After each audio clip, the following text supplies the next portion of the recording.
Good evening दोस्तों, आप सभी को मेरा प्यार भरा नमस्कार। दोस्तों, अपने इस YouTube channel career classes official पर मैं आप सभी का हार्दिक स्वागत करता हूं, हार्दिक अभिनंदन करता हूं।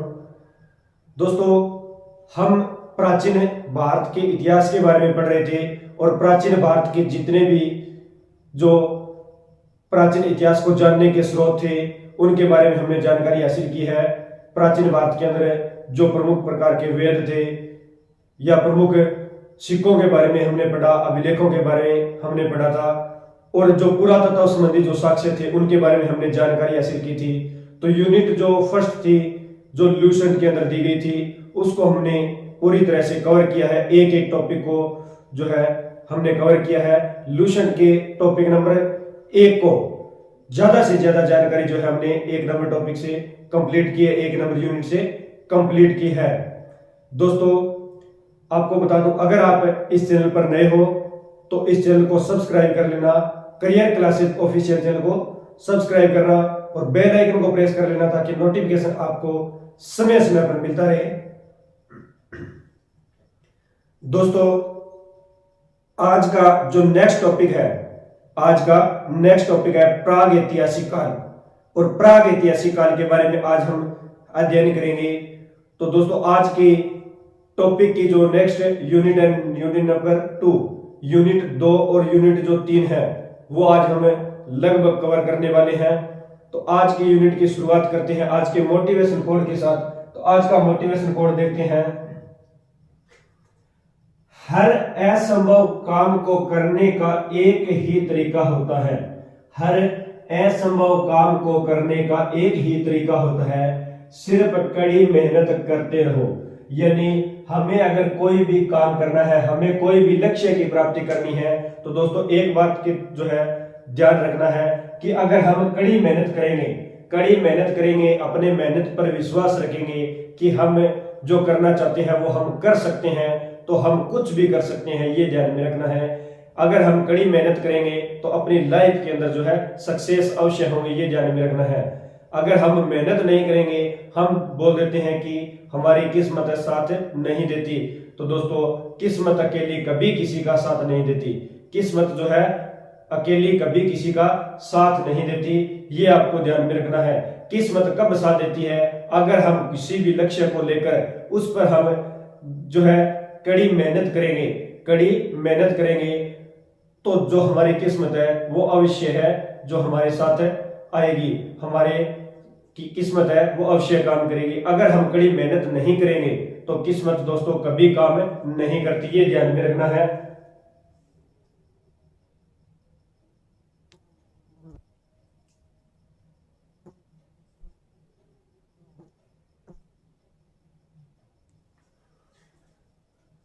सॉरी दोस्तों, थोड़ी सी टेक्निकल इश्यू की वजह से।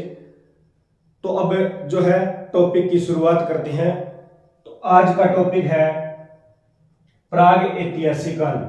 तो आज प्राग ऐतिहासिक काल के बारे में पढ़ेंगे। तो यूनिट नंबर 2 है अपनी प्राग ऐतिहासिक काल, यूनिट फर्स्ट है, ये हमने कवर कर ली है। तो यूनिट 2 प्राग ऐतिहासिक काल, तो प्राग ऐतिहासिक काल के बारे में पढ़ेंगे।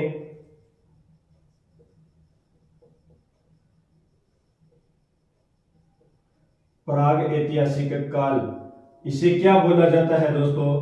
प्राग ऐतिहासिक काल या इसे बोला जाता है प्री हिस्टोरिक एरा। इसे क्या बोला जाता है दोस्तों? प्री हिस्टोरिक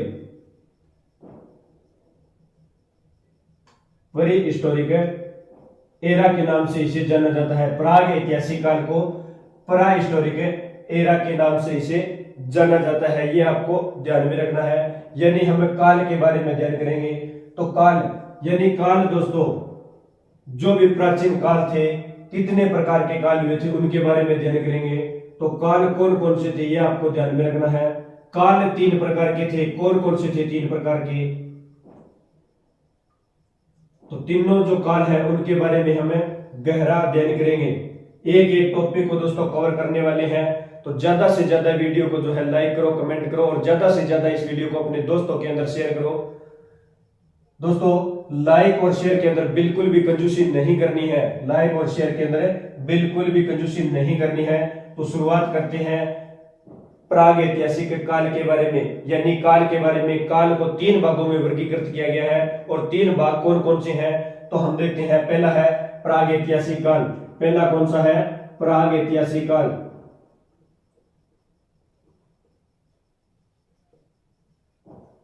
प्राग ऐतिहासिक काल। और प्राग ऐतिहासिक काल को क्या बोला जाता है? प्री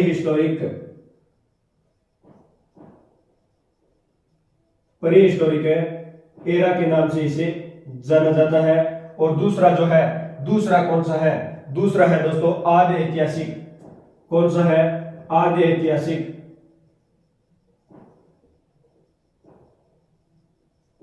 आद्य ऐतिहासिक काल। और इसे क्या बोला जाता है? तो इसे प्रीटो हिस्टोरिक के नाम से जाना जाता है। इसे किस नाम से जाना जाता है? प्रीटो हिस्टोरिक के नाम से इसे जाना जाता है।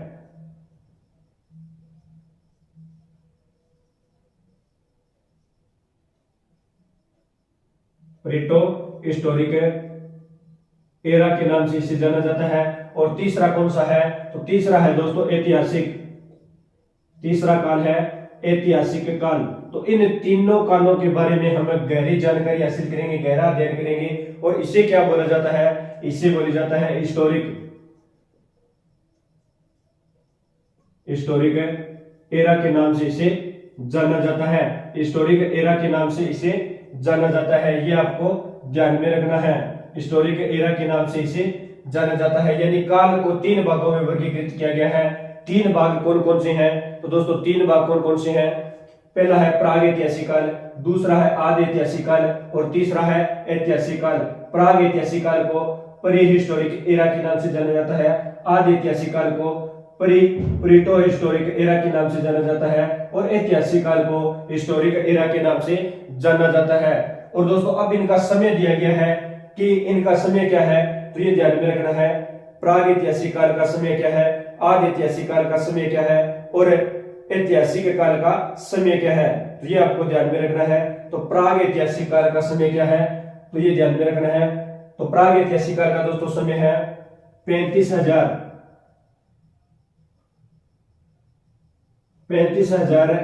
बीसी से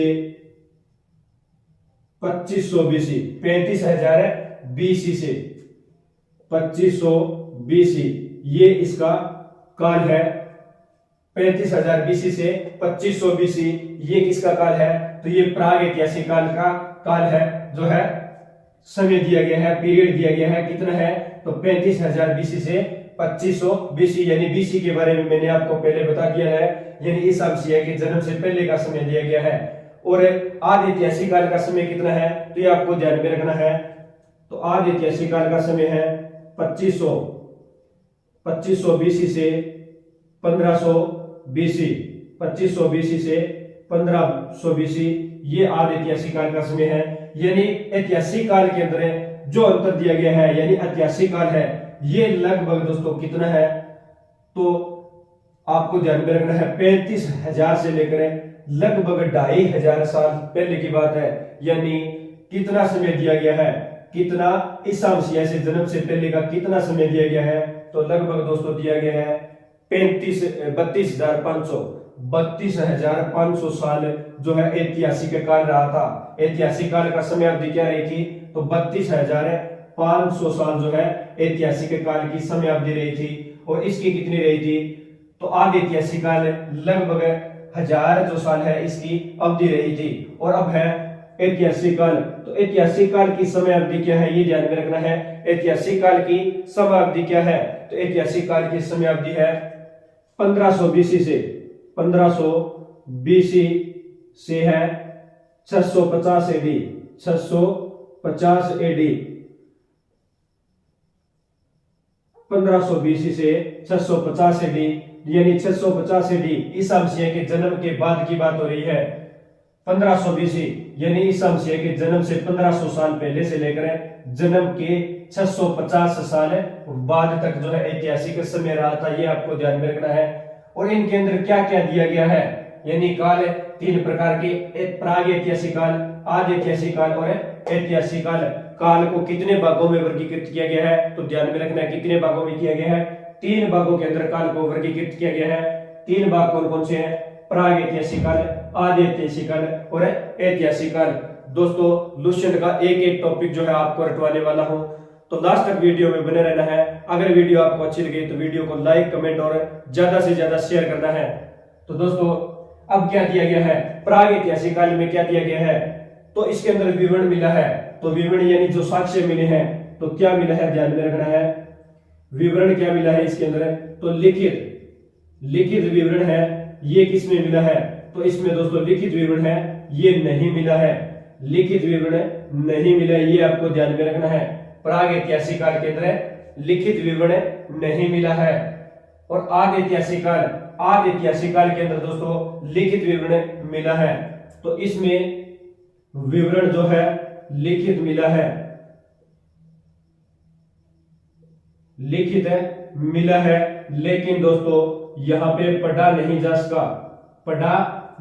सका। लिखित तो साक्ष्य मिले हैं, लेकिन जो लिखित साक्ष्य मिले हैं उसको आदि ऐतिहासिक काल के अंदर पढ़ा नहीं जा सका, क्योंकि उसकी लिपि का भी पता नहीं कौन सी लिपि थी, किस प्रकार से लिखा गया था। इसलिए लिखित साक्ष्य मिले हैं, कौन से काल के अंदर मिले हैं, आदि ऐतिहासिक काल के अंदर लिखित साक्ष्य तो मिले हैं, लेकिन लिखित साक्ष्य को पढ़ा नहीं जा सका। और प्राग ऐतिहासिक काल के अंदर लिखित साक्ष्य नहीं मिले हैं। और तीसरा ऐतिहासिक काल, और ऐतिहासिक काल के अंदर जो विवरण मिला है, जो साक्ष्य मिले हैं, तो दोस्तों इसके अंदर लिखित साक्ष्य मिले हैं और उसे पढ़ा भी गया है। लिखित साक्ष्य तो मिले हैं और उसे पढ़ा भी गया है, यह आपको ध्यान में रखना है कि लिखित साक्ष्य किस ऐतिहासिक काल के अंदर मिला था, तो लिखित साक्ष्य आदि ऐतिहासिक काल के अंदर मिला तो था, लेकिन उसे पढ़ा नहीं गया था। तो पढ़ा किस काल के अंदर गया था, तो ऐतिहासिक काल के अंदर लिखित साक्ष्य मिले भी हैं और पढ़े भी गए हैं। तो यह आपको ध्यान में रखना है। और दोस्तों प्राग ऐतिहासिक काल, यानी प्राग ऐतिहासिक काल के अंदर जो है, प्राग ऐतिहासिक काल को किस नाम से जाना जाता है, तो दोस्तों इसका नाम पत्थर तो है, इसका नाम है पत्थर के प्रयोग के आधार पर रखा गया है, यानी इसे पाषाण काल के भी नाम से जाना जाता है। इसे किस नाम से जाना जाता है, पाषाण काल के नाम से, ध्यान में रखना है, पाषाण काल के नाम से भी किसे जाना जाता है, तो प्राग ऐतिहासिक काल को पाषाण काल के नाम से जाना जाता है। क्यों जाना जाता है, तो दोस्तों जो पत्थर का प्रयोग है, ये सर्वप्रथम किस काल के अंदर हुआ था, तो पत्थर का प्रयोग सर्वप्रथम प्राग ऐतिहासिक काल के अंदर हुआ था। और इस प्रयोग के कारण इसे किस नाम से जाना जाता है, तो पाषाण काल के नाम से भी प्राग ऐतिहासिक काल को जाना जाता है, पाषाण काल के नाम से भी इसे जाना जाता है, ये आपको ध्यान में रखना है। और दोस्तों प्राग ऐतिहासिक काल, ये जो काल है ये सर्वाधिक लंबा काल था, ये ध्यान में रखना है। सर्वाधिक लंबा काल कौन सा था, तो प्राग ऐतिहासिक काल लगभग कितने वर्ष, तो दोस्तों 32,500 वर्षों तक जो है ये प्राग ऐतिहासिक काल था, ये ध्यान में रखना है। सर्वाधिक लंबा काल आपसे पूछे कि काल के अंतर्गत सर्वाधिक लंबा काल कौन सा था, तो दोस्तों प्राग ऐतिहासिक काल जो है ये सर्वाधिक लंबा था।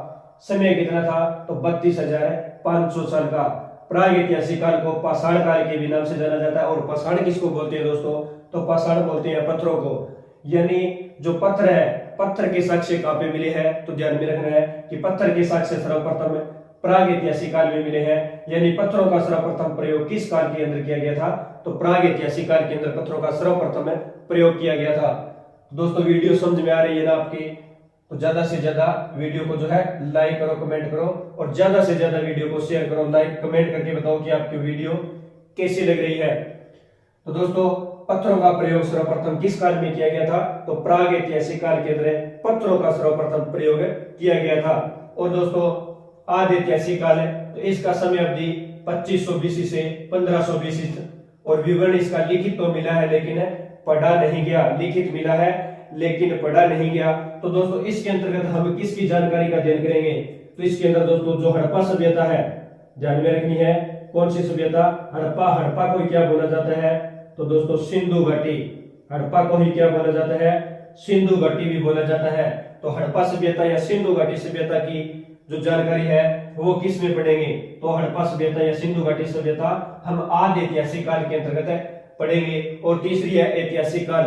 ऐतिहासिक काल है तो इसके अंदर मैंने बताया है कि इसकी समय अवधि 1500 से 650 एडी तक है, 1520 से 650 एडी तक है। विवरण इसके अंदर लिखित साक्ष्य मिला है और पढ़ा भी गया है, ये आपको इसके बारे में जो है ध्यान में रखना है। तो दोस्तों ये थे काल।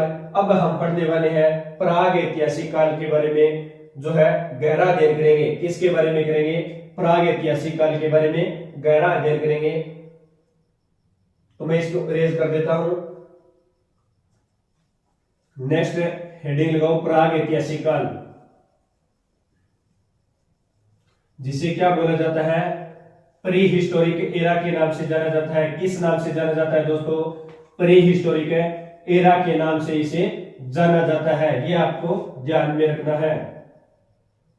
और इसका काल मैंने क्या बताया था? इसका काल मैंने बताया था 35,000 बीसी से 2500 बीसी। काल क्या बताया था दोस्तों? 35,000 बीसी से कितना बताया था? 2500 यानी 2500 बीसी। 35,000 बीसी से 2500 बीसी तक इसका काल बताया था, यह आपको ध्यान में रखना है। तो वह प्राग ऐतिहासिक काल। तो दोस्तों प्राग ऐतिहासिक काल को ही 3 भागों में बांटा गया है। प्राग ऐतिहासिक काल को कितने भागों में वर्गीकृत किया गया है? तो 3 भागों के अंदर प्राग ऐतिहासिक काल को वर्गीकृत किया गया है। तो 3 काल जो है कौन कौन से हैं? तो इसके 3 काल देखते हैं कि इसके 3 काल कौन कौन से हैं। तो दोस्तों इसके 3 काल है। पहला कौन सा है? पूरा पाषाण। पहला कौन सा है? तो पूरा पाषाण काल पहला है दोस्तों, पूरा पाषाण काल है। दूसरा कौन सा है? पहला पूरा पाषाण है, मध्य पाषाण। दूसरा कौन सा है दोस्तों? मध्य पाषाण। दूसरा है इसका मध्य पाषाण। और तीसरा कौन सा है इसका? तो नव पाषाण। तीसरा है नव पाषाण। पहला है पूरा पाषाण, दूसरा है मध्य पाषाण काल और तीसरा है नव पाषाण काल। तो इन तीनों की समय अवधि क्या रही होगी? तो ध्यान में रखो कि पूरा जो पाषाण काल है, पूरा पाषाण काल है, इसकी समय अवधि रही थी 35,000 बीसी से। कितनी रही थी? तो 35,000 बीसी से 10,000 बीसी जो है ये इसकी समय अवधि रही थी। 35,000 बीसी से 10,000 बीसी तक जो है पूरा पाषाण काल की समय अवधि रही थी। और मध्य पाषाण काल की समय अवधि क्या रही थी? तो इसकी समय अवधि रही थी दोस्तों 10,000 बीसी से 5,000 बीसी, ये इसकी समय अवधि रही थी। 10,000 बीसी से 5,000 बीसी इसकी समय अवधि रही थी। और आगे है नव पाषाण काल। तो नव पाषाण काल की समय अवधि क्या रही थी? तो इसकी रही थी दोस्तों 5,000 बीसी से 5,000 बीसी से 2,500 बीसी यानी 2,2500। इसे क्या बोलते हैं? 2500 बीसी। यानी इसकी समय अवधि क्या रही थी? तो 5,000 बीसी से 2500 बीसी। मध्य पाषाण काल की 10,000 बीसी से 5,000 बीसी। और पूरा पाषाण काल की 35,000 बीसी से 10,000 बीसी। ये जो है इन तीनों जो काल है प्राग ऐतिहासिक काल के अंतर्गत 3 काल के अंदर विभाजित किया गया है। प्राग ऐतिहासिक काल को पूरा पाषाण काल, मध्य पाषाण काल और नव पाषाण काल। तो इनकी जो मैंने समय अवधि आपको बताई है ये आपको ध्यान में रखनी है। और दोस्तों बात करें पूरा पाषाण काल की, बात करें पूरा पाषाण काल की, तो पूरा पाषाण काल के अंदर कौन कौन से साक्ष्य मिले थे? पूरा पाषाण काल के अंदर कौन कौन से साक्ष्य मिले थे? और जो है पूरा पाषाण काल यानी जो शिकार करना क्या था? इनका मुख्य व्यवसाय था। शिकार करना किसका मुख्य व्यवसाय था? तो पूरा पाषाण काल के अंदर शिकार करना मुख्य व्यवसाय था, ये आपको ध्यान में रखना है। और पूरा पाषाण काल के अंदर खानाबदोश, पूरा पाषाण क्या था? खानाबदोश यानी खाने के लिए वो क्या करते थे? शिकार करना पड़ता था उन्हें, खाने के बारे में जानकारी नहीं थी, ओनली जो है शिकार करके वो अपना है जो भोजन प्राप्त करते थे, ये ध्यान में रखना है। शिकार करना और खानाबदोश है। और आग का आविष्कार, आग का आविष्कार है सर्वप्रथम किस काल में हुआ था? आग का आविष्कार है तो पूरा पाषाण काल के अंदर आग का आविष्कार हुआ था। यानी जो पूरा पाषाण काल के जो लोग थे, आदि मानव थे, वो क्या करते थे? पूरा पाषाण काल के लोग क्या करते थे? तो पत्थरों से आग जलाते थे, ये ध्यान में रखना है। पूरा का मतलब हो गया प्राचीन और पाषाण का मतलब पत्थर और काल, यानी प्राचीन टाइम में पत्थरों का काल जिसे पूरा पाषाण काल कहा जाता है, ये ध्यान में रखना है। आग का आविष्कार पूरा पाषाण काल में, और शिकार के साक्ष्य पूरा पाषाण, और खानाबदोश कौन सा था? तो पूरा पाषाण काल खानाबदोश था। और बात करें मध्य पाषाण की, बात करें मध्य पाषाण की, तो मध्य पाषाण काल का समय कितना है? 10,000 बीसी से 5,000 बीसी। और दोस्तों मध्य पाषाण काल में क्या था? पशुपालन के साक्ष्य, पशुपालन के साक्ष्य कहां से मिले हैं? तो ध्यान में रखना है, पशुपालन के साक्ष्य मिले हैं मध्य पाषाण काल से। यानी पशुपालन करना सीखा था, किसने सीखा था? तो मध्य पाषाण काल के जो लोग थे। और उन्होंने पालतू किसे बनाया था? पालतू किसे बनाया था? तो ये ध्यान में रखना है, सर्वप्रथम जो कुत्ता है, कुत्ता को इन्होंने सर्वप्रथम पालतू बनाया था। यानी पशुपालक का जो मिलता है साक्ष्य, पशुपालक का साक्ष्य ये मध्य पाषाण काल में मिलता है। और पशुपालक के अंतर्गत है पालतू किसे बनाया था? तो कुत्ते को सर्वप्रथम पालतू बनाया था। और कुत्ता सर्वप्रथम पालतू कब बनाया गया था? तो ध्यान में रखना है, मध्य पाषाण काल के अंदर कुत्ते को सर्वप्रथम पालतू बनाया गया था। और दोस्तों बात करें मध्य पाषाण काल की, तो मध्य पाषाण काल के अंदर यानी कुत्ते के अवशेष कहां से मिले हैं?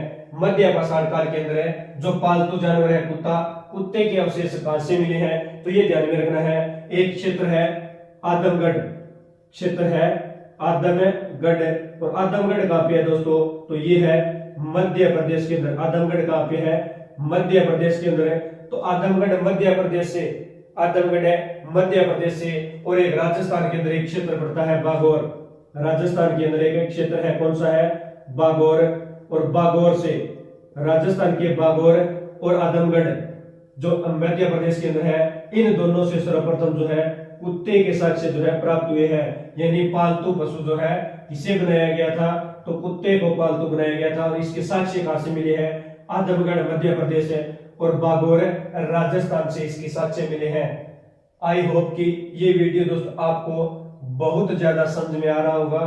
तो ज्यादा से ज्यादा वीडियो को लाइक करें, ज्यादा से ज्यादा वीडियो को अपने दोस्तों के अंदर शेयर करें। तो कुत्ते के सर्वप्रथम साक्ष्य मध्य पाषाण काल के अंदर, यानी पालतू किसे बनाया गया था? कुत्ते को बनाया गया था। और कुत्ते के साक्ष्य कहां से मिले हैं? तो आदमगढ़ मध्य प्रदेश है और बागौर जो है राजस्थान के अंदर इसके साक्ष्य मिले हैं। और दोस्तों बात करें तो सर्वप्रथम औजारों के साक्ष्य, यानी सर्वप्रथम औजारों के साक्ष्य कहां से मिले हैं? तो ये भी मध्य पाषाण से मिले हैं। औजार के साक्ष्य, और औजार होते किसके थे? तो पत्थर के औजार थे दोस्तों, ये ध्यान में रखना है। पत्थरों के जो औजार है, औजारों के साक्ष्य मध्य पाषाण काल से मिले हैं। और दोस्तों औजार की खोज किसने की थी? औजार की खोज किसने की थी? तो ध्यान में रखना है, व्यक्ति थे रॉबर्ट ब्रूस नाम के व्यक्ति थे। कौन थे? Robert Bruce.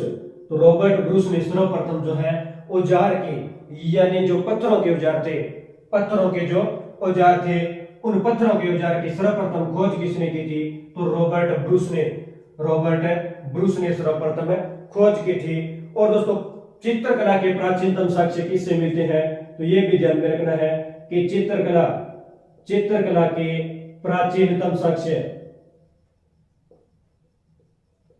प्राचीनतम साक्ष्य किस काल में मिलते हैं?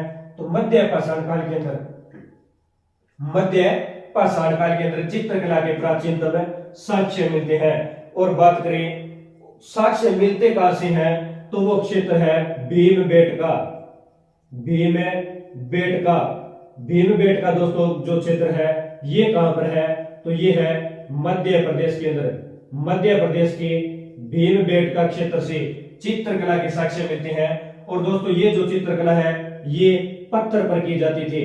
किस पर की जाती थी? तो ध्यान में रखना है, पत्थर पर ये चित्रकला की जाती थी। और चित्र के सर्वप्रथम चित्रकला के जो साक्ष्य है ये सर्वप्रथम है भीमबेटका मध्य प्रदेश के अंदर एक क्षेत्र है भीमबेटका, यहाँ से चित्रकला के साक्ष्य मिले हैं। और ये किस काल की बात है, तो ये मध्य पाषाण काल की बात है, ये आपको ध्यान में रखना है। आगे नव पाषाण काल है, तो नव पाषाण काल का मैंने समय बताया था 5000 बीसी से 2500 बीसी, 5000 बीसी से 2500 बीसी। तो दोस्तों इसके अंदर कृषि का आविष्कार किया गया।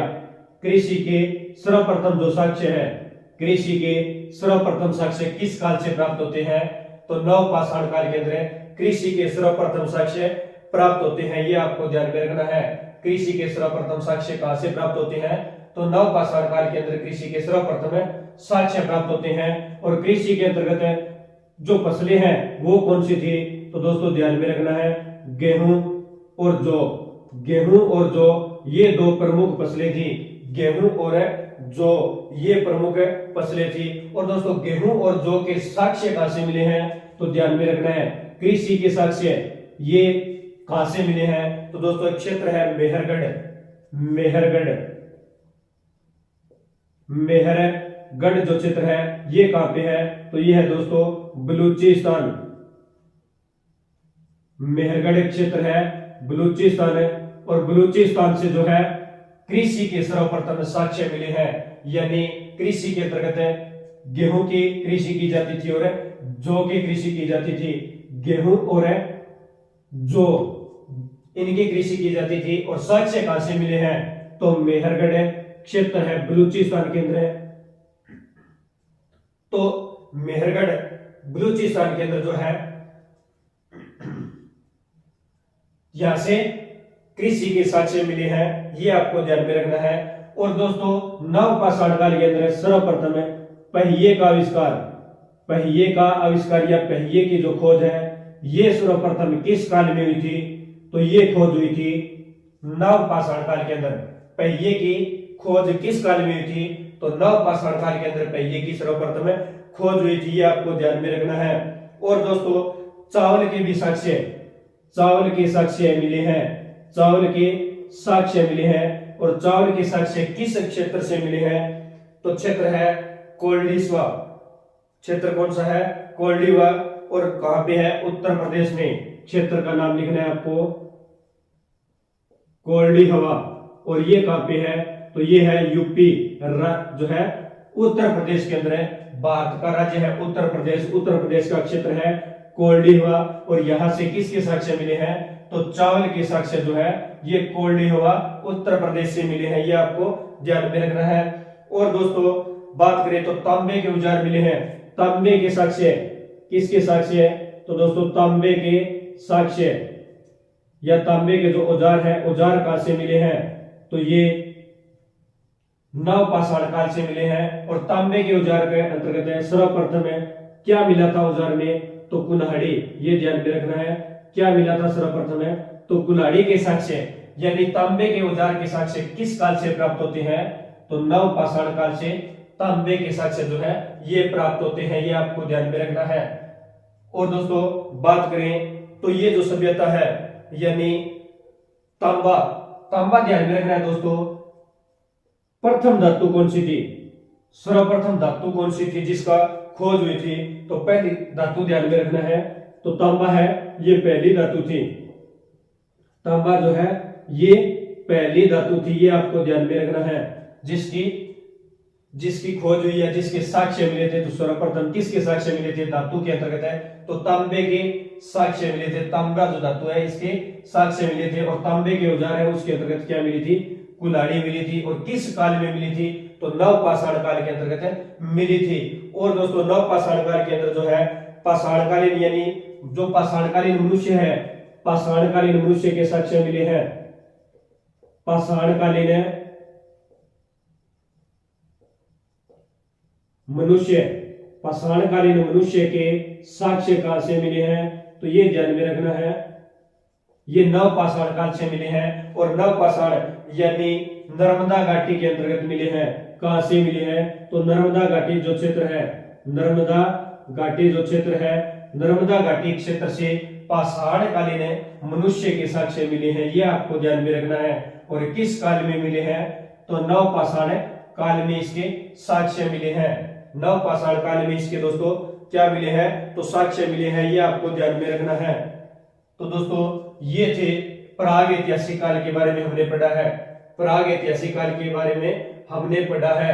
तो पूरा पाषाण काल प्राग ऐतिहासिक काल के 3 भागों के अंदर वर्गीकृत किया गया है, पूरा पाषाण, मध्य पाषाण और नवपाषाण। पूरा पाषाण की समयावधि 35,000 से 10,000 बीसी और मध्य पाषाण 10,000 बीसी से 5,000 बीसी और नवपाषाण 5,000 बीसी से जो है 2500 बीसी तक। पूरा पाषाण काल के अंदर शिकार के साक्ष्य मिले हैं, यानी शिकार करके वो क्या करते थे, अपना जीवन यापन करते थे, अपना जो भोजन प्राप्त करते थे वो किसके माध्यम से करते थे, तो ध्यान में रखना है शिकार के माध्यम से जो है वो अपना भोजन जो है भोजन बनाते थे और खानाबदोश थे। और आग का आविष्कार सर्वप्रथम पूरा पाषाण में हुआ। मध्य पाषाण इसमें पशुपालक के साक्ष्य मिले हैं और पालतू जो जानवर इन्होंने बनाया था वो किसको बनाया था, तो कुत्ते को सर्वप्रथम पालतू जानवर बनाया था। और दोस्तों बात करें तो कुत्ते के जो जानवर है पालतू, ये साक्ष्य कहां से मिले हैं, तो आजमगढ़ मध्य प्रदेश से मिले हैं, राजस्थान के बागौर, इन 2 क्षेत्रों से कुत्ते के साक्ष्य मिले हैं जहां पे इन्होंने पालतू बनाया था। पत्थर के औजार मिले हैं और पत्थर के औजार की खोज रॉबर्ट ब्रूस के द्वारा की गई थी। किस काल की बात हो रही है, तो ध्यान में रखना है मध्य पाषाण काल की बात हो रही है। और चित्रकला के सर्वप्रथम साक्ष्य किस काल से मिले हैं, तो ये साक्ष्य जो है ये मध्य पाषाण काल से इसके साक्ष्य मिले हैं। और बात करें और चित्रकला सर्वप्रथम मध्य प्रदेश के भीमबेटका जो क्षेत्र है यहाँ से इसके साक्ष्य मिले हैं। और चित्रकला जो है ये पत्थरों पर चित्रकला की जाती थी। और नवपाषाण काल, तो नवपाषाण काल की समयावधि 5,000 बीसी से 2,500 बीसी यानी 2500 बीसी। कृषि के साक्ष्य मिले हैं, किस काल से मिले हैं, तो नवपाषाण काल से। और कृषि के अंतर्गत किसकी कृषि की जाती थी, तो गेहूं की और जौ की कृषि की जाती थी, गेहूं और जौ की कृषि की जाती थी। और गेहूं और जौ की कृषि के साक्ष्य मेहरगढ़ जो क्षेत्र है बलूचिस्तान के अंदर, यहाँ से इसके साक्ष्य मिले हैं। और पहिए की खोज सर्वप्रथम नवपाषाण काल के अंदर हुई थी। चावल के साक्ष्य नवपाषाण काल के अंदर मिले हैं। और नवपाषाण काल के अंतर्गत चावल के जो साक्ष्य है ये उत्तर प्रदेश के कोल्डीवा क्षेत्र के अंतर्गत मिले हैं, कोल्डीवा क्षेत्र से मिले हैं। तांबे के औजार है ये नवपाषाण काल की खोज है। और तांबे के औजार यानी सर्वप्रथम की जो है तांबे के औजार के अंतर्गत है सर्वप्रथम कुल्हाड़ी मिली है। और तांबा है ये पहली धातु थी जिसके साक्ष्य मिले हैं। और पाषाणकालीन मनुष्य के साक्ष्य ये नर्मदा घाटी से मिले हैं। आई होप कि दोस्तों आपको प्राग ऐतिहासिक काल बहुत अच्छे तरीके से समझ में आया होगा, तो आप एक बार इसका स्क्रीनशॉट ले सकते हो। दोस्तों अगर आपको ये समझ में आया है तो ज्यादा से ज्यादा जो है वीडियो को लाइक करो, कमेंट करो और ज्यादा से ज्यादा इस वीडियो को अपने दोस्तों के अंदर शेयर करो ज्यादा से, यानी कंजूसी बिल्कुल भी नहीं करनी है। लाइक कमेंट और शेयर के अंदर बिल्कुल भी कंजूसी नहीं करनी है। दोस्तों कितने अच्छे तरीके से मैं आपको जो लूसेंट है, लूसेंट के बारे में गहरा अध्ययन करवा रहा हूं। एक एक चीज को हम डीपली से पढ़ रहे हैं, एक एक बिंदु को जो है हम डीपली से जो है गहरा अध्ययन कर रहे हैं। तो ज्यादा से ज्यादा इस वीडियो को जो है अपने दोस्तों के अंदर शेयर करना है। तो दोस्तों आज हमने जो है प्राग ऐतिहासिक काल के बारे में जाना, यानी जो भी ऐतिहासिक काल थे, जो भी ऐतिहासिक काल थे उनके बारे में पढ़ा है। तो दोस्तों अगर आपको ये वीडियो अच्छी लगी है तो वीडियो को है ये ज्यादा से ज्यादा शेयर करो। और दोस्तों जो नेक्स्ट टॉपिक है अपना यूनिट 2 के अंतर्गत ही, यूनिट 2 के अंतर्गत है नेक्स्ट जो है ये हम कल करने वाले हैं, ये नेक्स्ट टॉपिक कल करने वाले हैं। तो कल हम कौन सा टॉपिक करेंगे, तो कल दोस्तों शुरुआत करेंगे हम सिंधु घाटी सभ्यता की। कल किसकी शुरुआत करेंगे, सिंधु घाटी सभ्यता की कल शुरुआत करने वाले हैं। तो दोस्तों ये वीडियो आज की आपको जो अच्छी लगी, आपको पसंद आई है तो वीडियो को लाइक करो, कमेंट करना और ज्यादा से ज्यादा इस वीडियो को शेयर करना। अगर दोस्तों आप इस चैनल पर नए हो तो करियर क्लासेस ऑफिशियल चैनल को सब्सक्राइब करना और बेल आइकन को प्रेस करना ताकि नोटिफिकेशन आपको समय समय पर मिलता रहे। तो दोस्तों मिलते हैं कल इसी time next day next topic के साथ। तब तक के लिए धन्यवाद दोस्तों। जय हिंद, जय भारत, वंदे मातरम।